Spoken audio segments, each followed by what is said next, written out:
Good evening, everyone. My name is Lauren Low.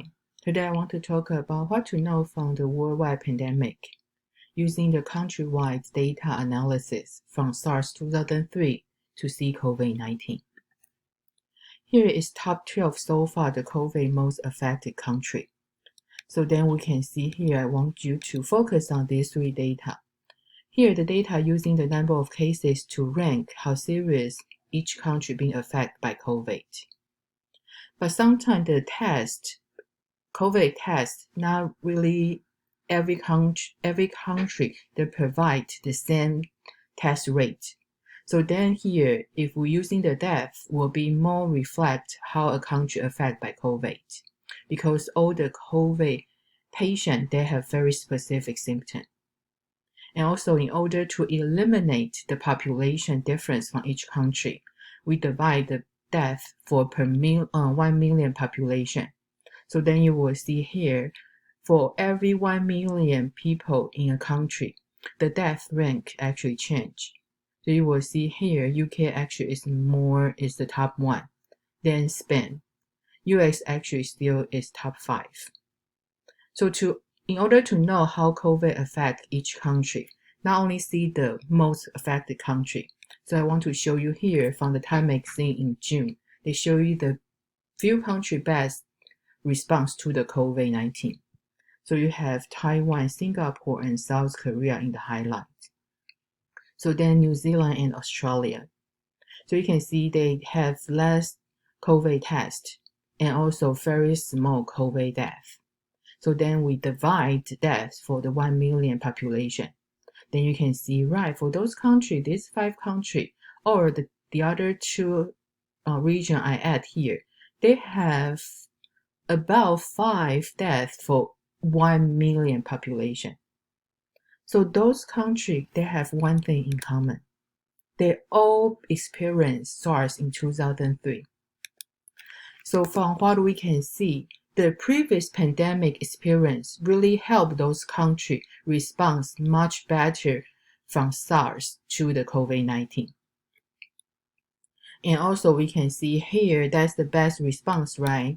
So then those top 12 most affected countries, they don't have any SARS cases. On the other hand, they never been hit so bad for a worldwide pandemic like SARS or COVID. So that's bringing my research goal. I want to evaluate how the historic data from the former pandemic, the example here is SARS 2003, can help us to predict the death risk for the current pandemic. And hopefully the research result can help us to respond better for the future pandemic. The data set I got is SARS 2003 and the COVID 2020 data set. I did some calculation for the data. I add the SARS duration days. That's from the first case to the last case plus 5 days. And also they only have the raw data only have death. So then I calculate the SARS death rate according to the number of deaths divided by the total cases. So the same thing for the COVID 2020. So then we have COVID death rate. So the same thing, that's using the deaths to divide by the total cases. Then I have the COVID death risk. If the death rate is less than 7.5, that's the low risk mark for 1. So then otherwise they are high. So number for 2 for COVID death risk.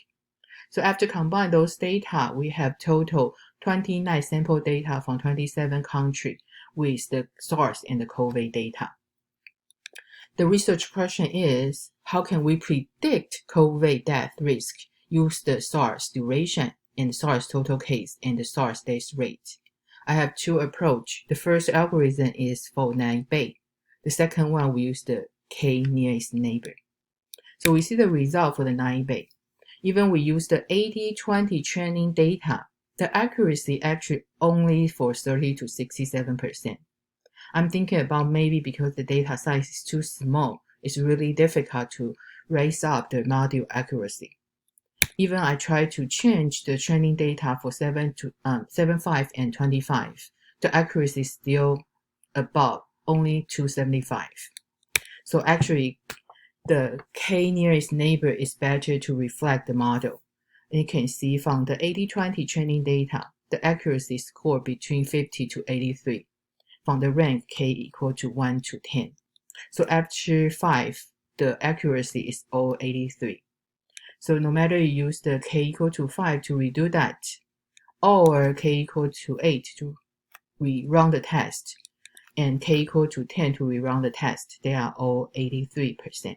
Moving forward, I will update the calculation of the COVID death rate equal to the number of deaths to the 1 million population, and hopefully can apply the model on COVID first lockdown historic data to predict the future lockdown.